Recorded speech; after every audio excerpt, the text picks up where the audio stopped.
Story of the Lion, the Camel, the Jackal, and the Crow.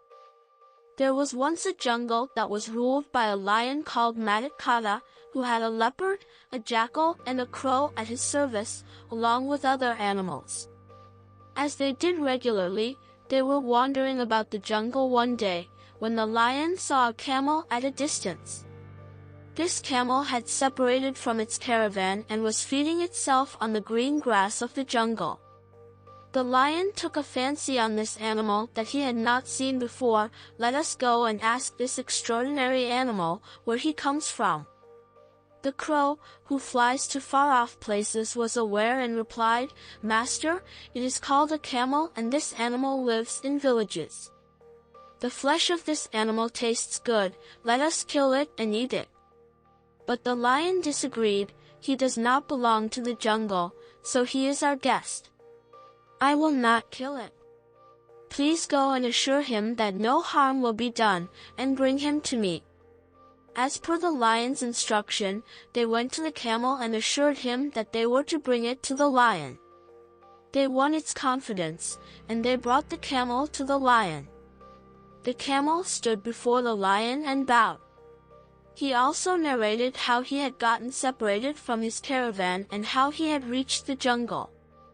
On hearing this, the lion said, "O camel, if you return to the village, you will be made a beast to carry burden again. Stay in the jungle under my kingdom instead. You can feast on the abundant green grass of the jungle without any fear." The camel accepted the offer, and they began to live together in peace. Later one day, the lion got severely wounded in a fight with a mad elephant. Such were his injuries that he could not take a few steps, let alone go out of his for hunting. Due to lack of food, the lion became weaker. The animals who served him were also starving since they were dependent on the lion for their food. When the lion could not bear any more, he called them and said, "Go and find any animal that I can prey upon even in my weak condition. This way I can provide food for you, and also for myself." All the animals wandered about the jungle without any success to find such an animal. On their way back, the jackal had a plan. He said to the crow, "There is no point wandering about the jungle when the food is right in front of us. The camel can provide us with the food for all of us for a long time." The crow replied, "Indeed, what you say is correct. But the master has assured the camel of his safety under his rule. He will refuse to kill him." The jackal said, "Leave that to me. I will influence the master in a manner that he will agree to feast on the camel. You wait till I return after a discussion with the lion." The jackal met the lion and said, "Master, we have been looking all around the jungle but could not find an animal for you. All of us have not had food for so long that we can hardly walk properly. Under this circumstance, if you agree to kill the camel, his flesh can provide food for all of us." The lion disagreed. "Shame on you. How can I kill the camel when he has my assurance that his life will be safe under my kingdom? It is a sin to think likewise." But the jackal continued, "Master, it would indeed be a sin to kill him after you have given him the assurance of his safety. But if he offers himself as your food by himself, it would then not be a sin to kill him and accept his offer." The jackal continued, "What good are we, if we cannot be of our master's service in his time of need? Please kill one of us for yourself, and the others to save the rest of us from dying of hunger." The lion failed to justify the jackal and said, "Please do what you think would be in the best for all of us." After this, the jackal returned to the other animals and declared, "Our master is sick and weak.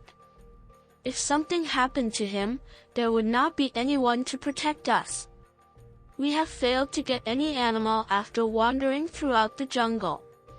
The only way now to repay our debts to our master would be to offer ourselves to him. This way the rest of us would be saved from dying of hunger too." As planned, all of them stood before the lion and bowed.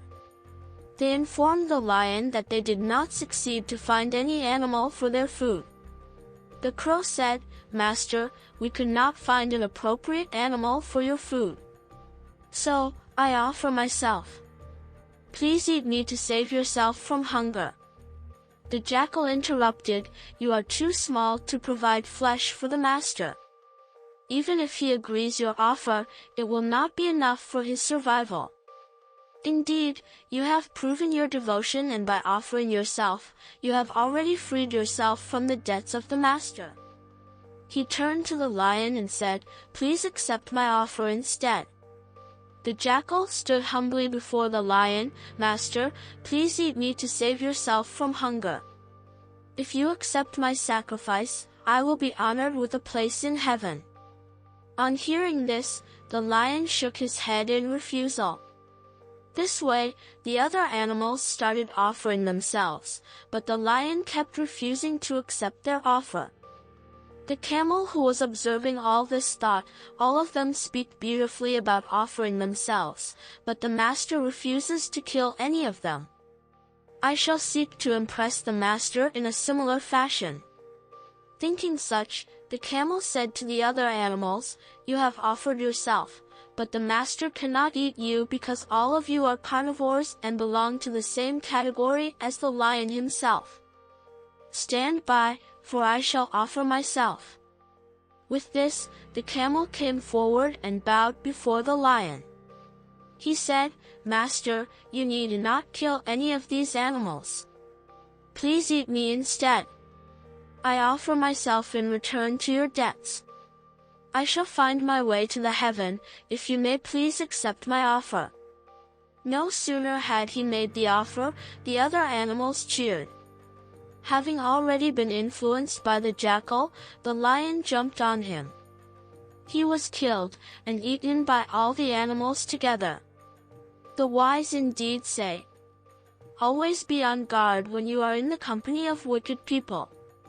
Do not be taken in by their sweet words.